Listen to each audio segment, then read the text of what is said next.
ত্রয়োদশ জাতীয় সংসদ নির্বাচনকে কেন্দ্র করে রাজধানীতে নিশ্ছিদ্র নিরাপত্তা ব্যবস্থা জোরদার করেছে ঢাকা মহানগর পুলিশ। গুরুত্বপূর্ণ সড়ক, মোড় ও রাজধানীর প্রবেশপথে টহল দিচ্ছে সেনাবাহিনী, বিজিবি ও পুলিশ। নির্বাচন উপলক্ষে রাজধানীর ব্যস্ত রাস্তাগুলো এখন তুলনামূলক ফাঁকা। গণপরিবহনের সংখ্যাও হাতে গোনা। অফিসগামী মানুষের ভিড়ও নেই সড়কে।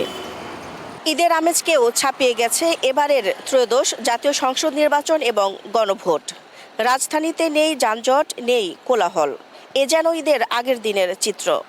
উৎসবমুখর পরিবেশে ভোটাধিকার প্রয়োগ করতে এর মধ্যে ঢাকা ছেড়েছেন বেশিরভাগ মানুষ।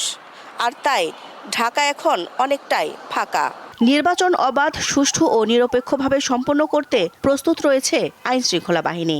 এবারের নির্বাচন ঘিরে সশস্ত্র বাহিনীকে প্রশিক্ষণও দেয়া হয়েছে।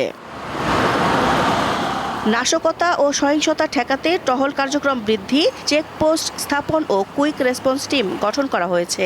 সব বাহিনীর সাথে সমন্বয় করে নিরাপত্তা ব্যবস্থা জোরদার করা হয়েছে বলে জানিয়েছে ডিএমপি।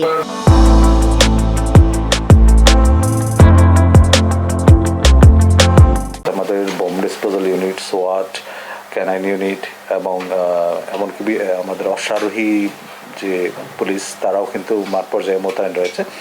তো সার্বিকভাবে আমি বলতে পারি একটা অবাধ, সুষ্ঠু, উৎসবমুখর এবং আনন্দঘন পরিবেশে যেন সাধারণ নির্বাচন এবং গণভোট অনুষ্ঠিত হয়, সে লক্ষ্যে আমাদের পর্যাপ্ত প্রস্তুতি রয়েছে। রাজধানীর ঝুঁকিপূর্ণ 37টি কেন্দ্রে 7 জন করে পুলিশ সদস্য মোতায়েন থাকবে। নির্বাচন ঘিরে নগরীর আইনশৃঙ্খলা পরিস্থিতি ভালো বলেও জানান এই কর্মকর্তা।